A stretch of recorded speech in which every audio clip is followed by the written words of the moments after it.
જય હિન્દ વાલા વિદ્યાર્થી મિત્રો, આજના આપણા આ વિડીયોમાં આપણે કોમ્પ્યુટરની અંદર જે ભૂતકાળમાં જે પરીક્ષાઓમાં પૂછાણેલા છે મહત્વના મોસ્ટ આઈએમપી એમસીક્યુ ક્વેશ્ચન્સ, તો એને આપણે કવર કરવાના છે અને આવનારી સમયમાં પણ જે પરીક્ષાઓ છે એની અંદર પૂછાવાની ખૂબ જ શક્યતાવાળા આ બધા પ્રશ્નો રહેલા છે. એટલે આપણે અહીંયા આ વિડીયોની અંદર 50 મોસ્ટ આઈએમપી એમસીક્યુ ક્વેશ્ચન જોવાના છે. તો ચલો સ્ટાર્ટ કરીએ. સૌપ્રથમ પ્રશ્ન છે કે સામાન્ય રીતે કોઈ પણ ઓબ્જેક્ટને ગતિ આપવાની પ્રક્રિયા કયા નામથી ઓળખાય છે? સાચો જવાબ છે ઓપ્શન એ. ગતિ આપે એને એનિમેશન કહેવાય કોમ્પ્યુટરની લેંગ્વેજમાં. In GPS system number of satellites considered or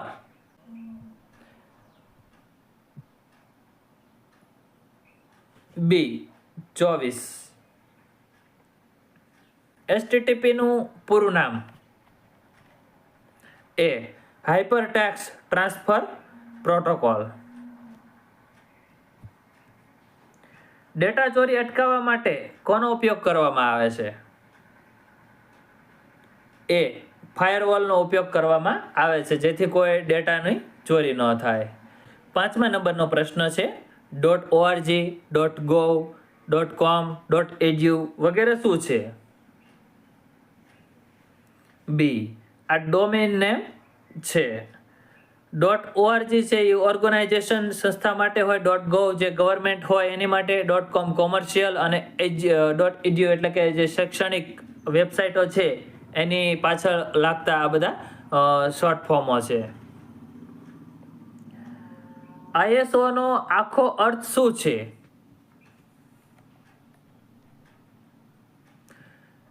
C Indian organisation for standardisation. ISO માર્કો વાળી જે ક્વોલિટી વાળી વસ્તુ હોય એની અંદર આ ISO નો માર્કો લાગેલ હોય છે. વિકિપીડિયાની શરૂઆત કયા વર્ષમાં થઈ હતી? એ 2001માં થઈ હતી. ગુજરાત ગ્રંથાલય સેવા સંઘની વેબસાઇટ નીચેનામાંથી કઈ છે? એ www.gujaratgranthalaysevasanghh.in. ઉપર જે વિકિપીડિયાની વાત આવી ને, તો હવે વિકિપીડિયા કરતાં જે AI મોડ છે એનું મહત્વ ખૂબ જ વધી ગયું છે. તમે કાંઈ પણ વસ્તુ ગૂગલની અંદર સર્ચ કરશો એટલે AI મોડ અને ગૂગલ જેમિનાઈ મોડ આવશે. તો ખાસ કરીને આવનારી જે પરીક્ષાઓ છે એની અંદર કોમ્પ્યુટરના પ્રશ્નની અંદર જે AI છે, આર્ટિફિશિયલ ઇન્ટેલિજન્ટ, અત્યારે હાલમાં એનો સમય આવી ગયો છે. એટલે AI ઉપર હું આખો એક વિડીયો જ મૂકીશ કે જેની અંદર તમને બધી જ એના વિશેની ડિટેલ જણાવીશ, જેના કારણે તમને એનો કોન્સેપ્ટ ક્લિયર થઈ જાય. બિકોઝ એ કરંટનો પણ પ્રશ્ન બને અને કોમ્પ્યુટરનો પણ પ્રશ્ન બને, એટલે એની ઉપર વધારે વેઇટેજ છે. એટલે જે AI છે, આર્ટિફિશિયલ ઇન્ટેલિજન્ટ જે ટેકનોલોજી છે, મશીન લર્નિંગ છે, AI automation, AI content creation છે, તો એની અંદરના જે મહત્વના જે પ્રશ્નો છે જે પરીક્ષાલક્ષી છે એનો વિડીયો પણ આપણે ટૂંક સમયમાં આપણી ચેનલ ઉપર આવશે. આગળનો પ્રશ્ન જોઈએ. ક્લાઉડ કમ્પ્યુટિંગ નીચેનામાંથી કયા નેટવર્ક પર આધારિત છે? સી પ્રત્યયન. ઇન્ટરનેટ ઉપરથી ચોક્કસ સંદર્ભમાં અને ચોક્કસ અર્થમાં અર્થપૂર્ણ સંબંધ ધરાવતી માહિતી મેળવવા માટે કઈ પદ્ધતિ અમલમાં આવી હતી?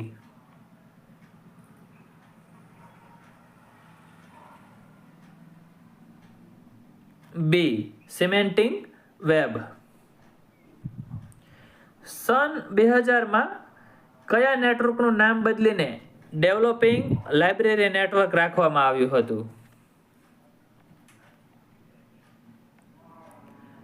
એ ડેલનેટ.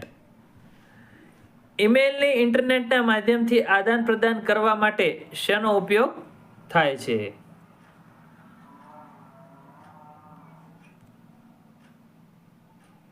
એ POP. ઇન્ટરનેટ પર ઉપલબ્ધ હયાત વેબસાઇટ પર કરવામાં આવતી ઇલેક્ટ્રોનિક ભાંગફોડિયા પ્રવૃત્તિને શું કહેવામાં આવે છે? બી સાયબર જંગલિયાત. નીચેનામાંથી કયું સિંક્રોનાઇઝ કોમ્યુનિકેશન ઉપકરણ છે જે ઈ લર્નિંગમાં ઉપયોગ લઈ શકાય છે? D interest messaging. ઇન્ફ્લિપનેટનું પૂરું નામ જણાવો. સાચો જવાબ છે option D information and library network. Internet પર વ્યાવસાયિક વ્યવહાર, નાણાકીય વ્યવહાર, સમાચાર પ્રકારની સેવાઓ પૂરી પાડતી વેબસાઇટને શું કહે છે? બી પોર્ટલ કહે છે. કમ્પ્યુટર નેટવર્કમાં વિગતોને વર્તમાન સ્થાનથી આગળ મોકલતા સાધનને શું કહે છે? ડી રાઉટર કહે છે. ઇન્ટરનેટ પર સુરક્ષિત જોડાણ ધરાવતા વેબસાઇટ એડ્રેસની આગળના ભાગમાં શું દર્શાવવામાં આવે છે? બી HTTPS. સંસ્થાના સ્થાનિક કમ્પ્યુટર નેટવર્ક અને બહારની દુનિયા વચ્ચે સામાન્ય રીતે ઉપયોગમાં લેવાતી નેટવર્ક સુરક્ષા સીમાને શું કહે છે?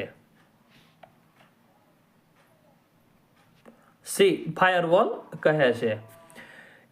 ઈમેલની મર્યાદા દર્શાવતો વિકલ્પ પસંદ કરો. સી જંક મેલ અને સ્પામ મેલ સંદેશાઓ મળે છે. તમારું જે ઈમેલનું જે આખું બોક્સ હોય છે ને એપ્લિકેશન, એની અંદર સ્પામ અને જંક એવી રીતે અલગ એક આખું ફોલ્ડર બનેલું હોય છે. જે સ્પેમ મેસેજ છે એ આની અંદર હોય છે. ઇન્ટરનેટ અને વેબ વ્યવહારોને સુરક્ષિત કરવા માટે કયા પ્રોટોકોલનો ઉપયોગ કરવામાં આવે છે? બી SSL. ઈમેલ એડ્રેસ વધુમાં વધુ કેટલા અક્ષરોનું હોઈ શકે? ડી 255 અક્ષરનું પણ હોઈ શકે, પણ મોટા ભાગના ઈમેલ નાના જ હોય છે જેથી તે સરળ રહે. Packet routing is done by which is OSI layer?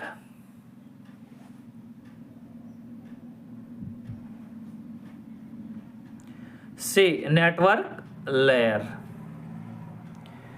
નવું ઈમેલ એકાઉન્ટ બનાવવા માટેની નોંધણી પ્રક્રિયા માટે કઈ કામગીરી કરવામાં આવે છે? નવું ઈમેલ આઈડી બનાવવું હોય તો એની માટે શું પ્રક્રિયા હોય?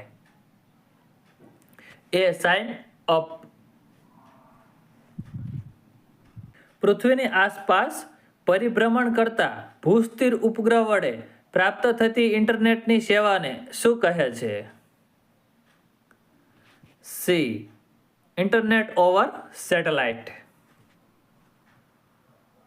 નીચેનામાંથી કોણ એક એવો પ્રોગ્રામ અથવા કોડનો ભાગ છે જે કોઈ અન્ય પ્રોગ્રામની અંદર છુપાયેલો રહે છે અને કમ્પ્યુટરના સ્ત્રોતને હાનિ પહોંચાડવાનું કાર્ય કરે છે? બી ટ્રોજન હોર્સ. વેબ પેજને અજોડ રીતે ઓળખવા માટે કોનો ઉપયોગ કરવામાં આવે છે? D uniform resource locator. સૌ પ્રથમ વેબ બ્રાઉઝરની રચના કોણે કરી હતી?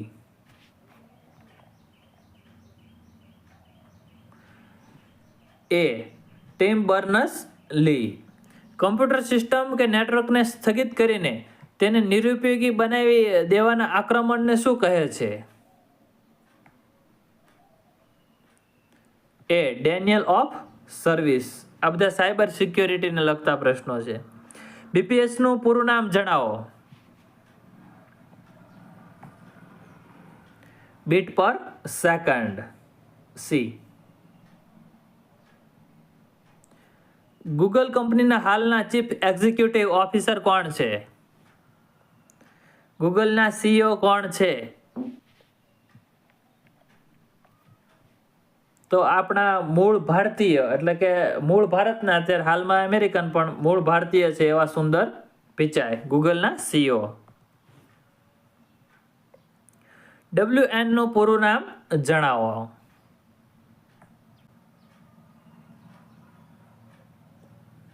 C wired network. કમ્પ્યુટર નેટવર્કમાં ઓછામાં ઓછા કેટલા કમ્પ્યુટર હોય છે? 2 કમ્પ્યુટર હોય છે. નીચેનામાંથી કઈ બાબતોનો ઉપયોગ કરી વેબ પેજનો કોડ લખવામાં આવે છે? The hypertext markup language. MIME નું પૂરું નામ જણાવો.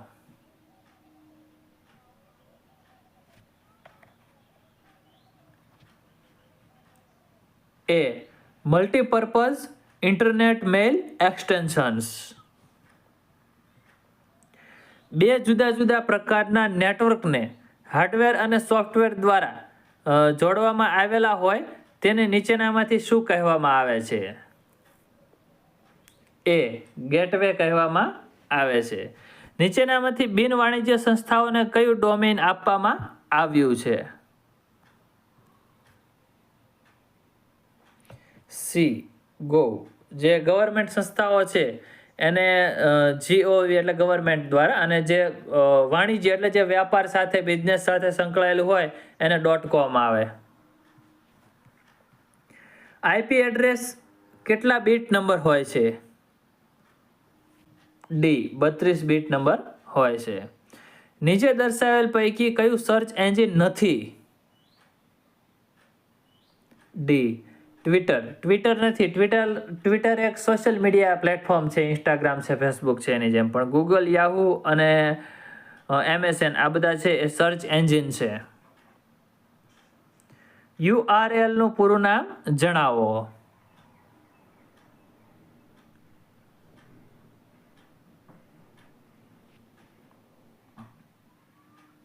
B. Uniform resource locator. નેટવર્કમાં રહેલા કોઈપણ કમ્પ્યુટરને કયા નામથી ઓળખવામાં આવે છે?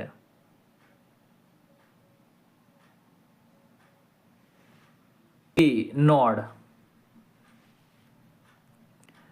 1 kbps KB પર સેકન્ડ તો કેટલા થાય? 1000 બીટ્સ પર સેકન્ડ. સાચો જવાબ છે ઓપ્શન C. નેટવર્કમાં ફિઝિકલ અથવા લોજિકલ ગોઠવણીને શું કહે છે? A.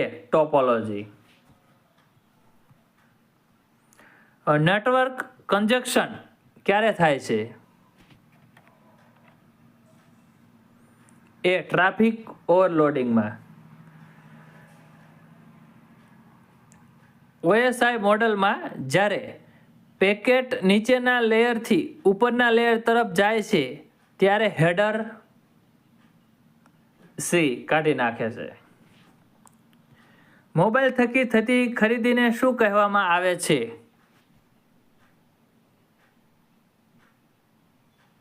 B. M-કોમર્સ.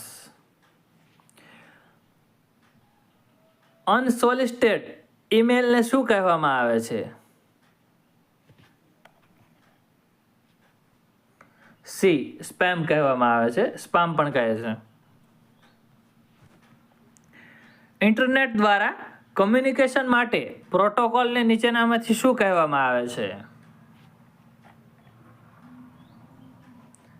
A. TCP/IP. ઈમેલનો સૌપ્રથમ ઉપયોગ કયા નેટવર્ક પર કરવામાં આવ્યો હતો? B. અપ્રાનેટ. જંક મેલને નીચેનામાંથી બીજા કયા શબ્દથી પણ ઓળખવામાં આવે છે? C. સ્પામ તરીકે પણ ઓળખવામાં આવે છે. તો વિદ્યાર્થી મિત્રો, તમારો શું રિસ્પોન્સ, શું પ્રતિભાવ છે એ જણાવજો આ વિડીયો વિશેનો કોમેન્ટ બોક્સમાં. અને આપ કઈ પરીક્ષાની તૈયારી કરી રહ્યા છો અને આવનારા સમયમાં તમારે કયા વિષયના વિડીયોઝની જરૂર છે, કયા મોડલ પેપર્સની જરૂર છે, કઈ પરીક્ષાની તૈયારી કરી રહ્યા છો તેના વિશે તમારો જે કાંઈ પ્રતિભાવ હોય, જે રિસ્પોન્સ હોય તે કોમેન્ટ બોક્સમાં જણાવી શકો છો, જેથી એના પ્રમાણે આગળનો કન્ટેન્ટ બનાવવાનો પણ ખ્યાલ આવે. ફરી મળીએ આગળના વિડીયોમાં. જય હિન્દ, વંદે માતરમ.